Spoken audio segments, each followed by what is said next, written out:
अस्सलाम वालेकुम। आज हमारा केमिकल बॉन्डिंग चैप्टर 6 का लेक्चर 9 है आज हमारा। इसमें आज हम पढ़ेंगे आयनिक बॉन्ड। तो आयनिक बॉन्ड जो है इसको हम डिफाइन करते हैं। पहले हम कहते हैं आयनिक बॉन्ड ऐसा बॉन्ड है जो कि इलेक्ट्रॉन की मुंतकिली से बनता है। हमने ये जो है अभी लिविस कॉन्सेप्ट के अकॉर्डिंग जो है इसको एक्सप्लेन करना है हमने। तो आयनिक बॉन्ड जो है ये ऐसा बॉन्ड है जो कि एक एटम से दूसरे एटम में इलेक्ट्रॉन की कंप्लीट ट्रांसफर से, कंप्लीट मुंतकिली से जो बॉन्ड बनता है उसको हम बोलते हैं आयनिक बॉन्ड। ठीक है जी। तो हम एग्जांपल लेते हैं। चलिए इसको लिख लेते हैं अपने डेफिनेशन को। Bond form by the complete transfer of electron from one atom to another।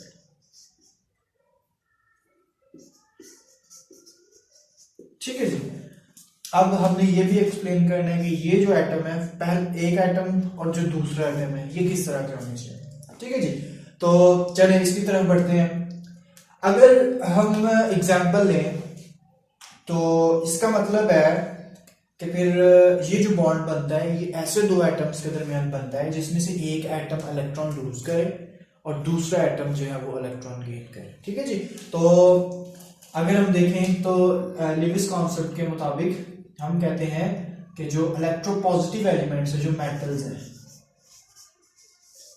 जो मेटल्स हैं ये इलेक्ट्रोपॉजिटिव होती हैं और ये क्या करती है, टेंड टू लूज इलेक्ट्रॉन, ये इलेक्ट्रॉन लूज करना चाहती है। जबकि जो नॉन मेटल्स जो है ये इलेक्ट्रोनेगेटिव होती हैं। तो ये क्या करेंगी, टेंड टू गेन इलेक्ट्रॉन।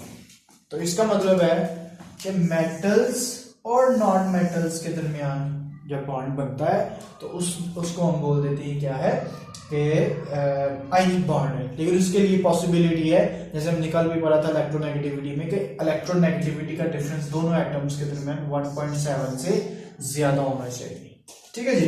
तो इसमें हम जो इलेक्ट्रॉन के ट्रांसफर है उसको अब हमने एग्जांपल से जो है ना वो देखना है। तो आयनिक बॉन्ड को हमने अभी तक डिफाइन किया है कि कंप्लीट ट्रांसफर ऑफ इलेक्ट्रॉन से जो बॉन्ड बनता है उसको हम बोल देते हैं क्या है, आयनिक बॉन्ड है। और ये बॉन्ड बनता किस तरह के एटम्स के दरमियान है, मेटल्स जो कि इलेक्ट्रोपॉजिटिव होती हैं वो इलेक्ट्रॉन लूज करना चाहती हैं। जाहिर बात है अगर ये इलेक्ट्रॉन की कंप्लीट ट्रांसफर से बनता है तो एक एटम इलेक्ट्रॉन लूज करेगा तो फिर गेन करने वाला भी होना चाहिए। तो जो इलेक्ट्रॉन लूज करती है वो मेटल्स हैं, जो इलेक्ट्रॉन को गेन करते हैं इजीली वो नॉन मेटल्स हैं।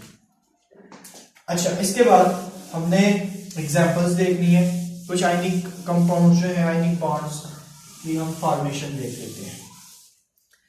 जैसे देखें हम फॉर्मेशन ऑफ अगर KCl देख लें, या चले पहले सिंपल NaCl देख लेते हैं। अगर हम NaCl की बात करें, NaCl कैसे बनता है, सोडियम का atomic number 11, electronic configuration 1s2 2s2 2p6 3s1। इसके इलेक्ट्रॉनिक कॉन्फ़िगरेशन पहले शेल में 1s है, 2 इलेक्ट्रॉन, 2s2 और 2 ये दोनों शेल दूसरा है, 2 और 6 8 और लास्ट पे s है 1। इलेक्ट्रॉनिक कॉन्फ़िगरेशन आप बुक पे देखेंगे तो इस तरह लिखी होगी, सिर्फ ऐसे लिखी होगी इस तरह 2 8 1। अब अगर इसके इलेक्ट्रॉनिक कॉन्फ़िगरेशन देखी जाए तो इसके आउटर मोस्ट शेल में एक इलेक्ट्रॉन है। तो हमें पता है कि इलेक्ट्रॉन गेन करके या लूज करके अपना ऑक्टेट कंप्लीट किया जाता है। तो इस पे कौन सा रूल फॉलो करेगा, ये अपना एक इलेक्ट्रॉन जो है ना ये लूज कर देगा। तो इलेक्ट्रॉन जब लूज करेगा सोडियम, तो सोडियम आयन बन जाएगा। अब देखें इसकी इलेक्ट्रॉनिक कॉन्फ़िगरेशन थी 2 8 1, इसने ये इलेक्ट्रॉन लूज किया तो ये बन गया 2 8। ये इलेक्ट्रॉन लूज किया, अब इसकी इलेक्ट्रॉनिक कॉन्फ़िगरेशन नियॉन जैसी हो गई है।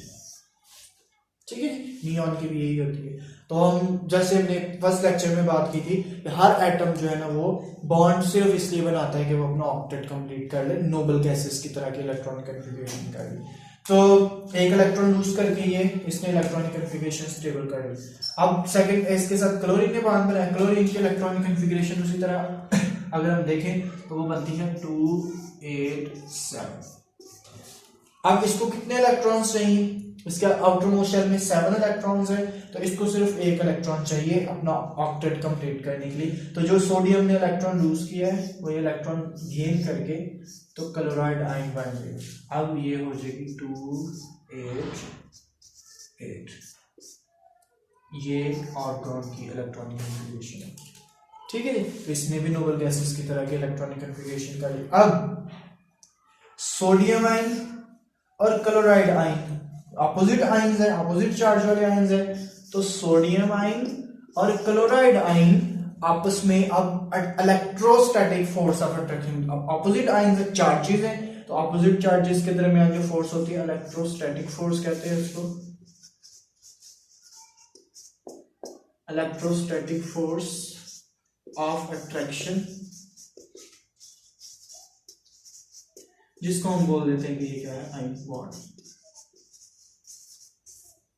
ठीक है जी। इसी तरह NaCl मिलते जाते हैं, जैसे आपने चैप्टर 4 में पढ़ा है, तो ये क्रिस्टल बना देते हैं। ठीक है जी, तो ये है फॉर्मेशन ऑफ NaCl। इसके बाद हमने देखना है कि फॉर्मेशन ऑफ KCl कैसे होती है। अगर हम KCl की बात करें तो इसमें पोटाशियम और क्लोराइड आयन जो है वो क्लोरीन है, तो पोटाशियम की इलेक्ट्रॉनिक कॉन्फ़िगरेशन जो है वो हम देखते हैं 2 8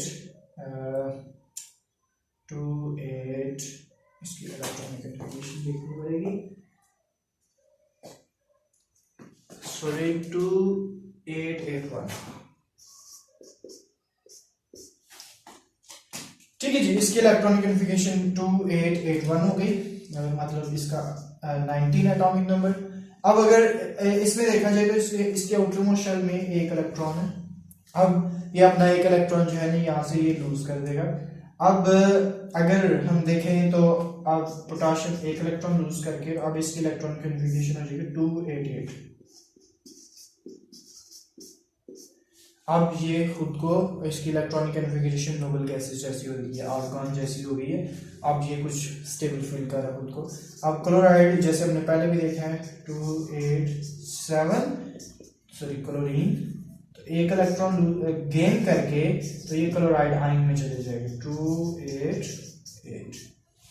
अब ये भी स्टेबल है। अब उसी तरह पोटाशियम आयन और क्लोराइड आयन आपस में अट्रैक्शन करेंगे, इलेक्ट्रोस्टैटिक फोर्स ऑफ अट्रैक्शन होगी और उसी को हम बोल देंगे ये क्या है, आयन बॉन्ड। ठीक है जी। अब इसके अलावा एक एग्जांपल हमने बस और देखनी है और उसके बाद हमने शॉर्ट क्वेश्चंस की तरफ जाना है, जो इसमें से एक शॉर्ट क्वेश्चन बनता है formation of calcium oxide. Calcium oxide की अगर हम बात करें तो कैल्शियम एटॉमिक नंबर इसका 20 है, इसकी इलेक्ट्रॉनिक कॉन्फ़िगरेशन बनती है 2 8 8 2। अब ये 2 इलेक्ट्रॉन लूज कर दे तो इसकी इलेक्ट्रॉनिक कॉन्फ़िगरेशन जो है ना ये आर्गन जैसी हो सकती है।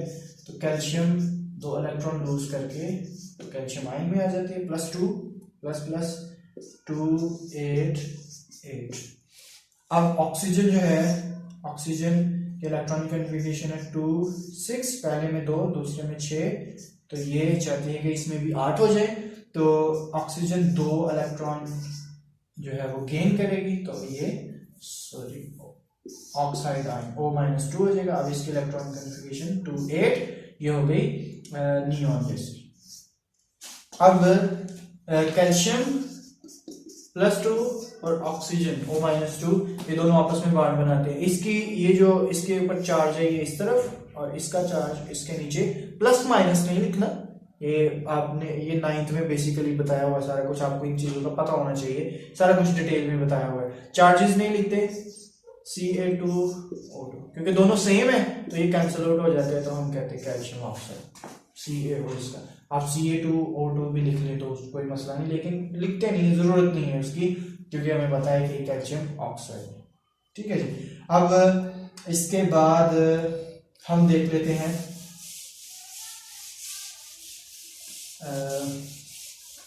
एक शॉर्ट क्वेश्चन यहां से आता है।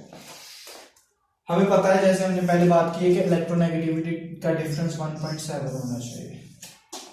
कोई भी बॉन्ड दुनिया में, कोई भी बॉन्ड ऐसा नहीं है केमिस्ट्री में जो 100% आयनिक हो। हम शॉर्ट क्वेश्चन लिख लेते हैं, no bond is 100% ionic in nature. Why? ये शॉर्ट क्वेश्चन आता है। कोई भी बॉन्ड 100% आयनिक नहीं हो सकता। जैसे हम कहते हैं कि सोडियम क्लोराइड जो है, इसका बॉन्ड 72% आयनिक है और बाकी जो बचता है तकरीबन 28% वो कोवलेंट नेचर होती है उसकी। अब जो सबसे ज्यादा अब तक आयनिक का जो देखा हमने, सीजियम फ्लोराइड है। ये आपको एमसीक्यूज में भी आ जाता है, मैंने देखा है एक तो जगह एमसीक्यूज में कि सीजियम फ्लोराइड जो है वो कितने परसेंट आयनिक है, 92% आयनिक होता है, क्योंकि सबसे ज्यादा इलेक्ट्रोनेगेटिविटी फ्लोरीन की है 4 और सीजियम की है 0.7। तो 4 - 0.7 डिफरेंस कितना है दोनों में, ये डिफरेंस आ गया 3.3। तो इसमें 92% है। 100% कोई बॉन्ड क्यों नहीं हो सकता भाई? देखें डिफरेंस जितना ज्यादा होता जाएगा, देखें इसमें डिफरेंस कम होता है इन दोनों में, तो 72% है। अब डिफरेंस 3.3 का है, तो परसेंटेज, आयनिक परसेंटेज जो है ना, आयनिक बॉन्ड की परसेंटेज वो और भी इंक्रीज हो गई है। अगर हम चाहते हैं कि कोई बॉन्ड 100% आयनिक हो, तो डिफरेंस कितने का चाहिए, 4 का डिफरेंस चाहिए इलेक्ट्रोनेगेटिविटी का। तो 4 का डिफरेंस कब आ सकता है, एक एटम की इलेक्ट्रोनेगेटिविटी 4 हो, वो तो है हमारे पास फ्लोरीन, ठीक है जी, फ्लोरीन की इलेक्ट्रोनेगेटिविटी 4 होती है। उसमें से माइनस करें ऐसे एटम जिसकी इलेक्ट्रोनेगेटिविटी 0 हो, ऐसा तो है नहीं है, कोई भी एटम ऐसा नहीं है जिसकी इलेक्ट्रोनेगेटिविटी 0 हो। कम से कम इलेक्ट्रोनेगेटिविटी सीजियम की होती है और वो 0.7 होती है। अगर तो कोई एटम ऐसा आ जाए, जो कि पॉसिबल नहीं है तो अभी तक, तो जिसकी इलेक्ट्रोनेगेटिविटी 0 हो, तो क्योंकि इसकी इलेक्ट्रोनेगेटिविटी किसी की 0 नहीं है, तो डिफरेंस 4 का नहीं आ सकता। इसलिए हम बोलते हैं कि कोई भी बॉन्ड जो है वो 100% आयनिक नेचर में नहीं हो सकता। ठीक है जी, अगर आपको कोई क्वेश्चन है तो आप पूछ सकते हैं। अल्लाह हाफिज।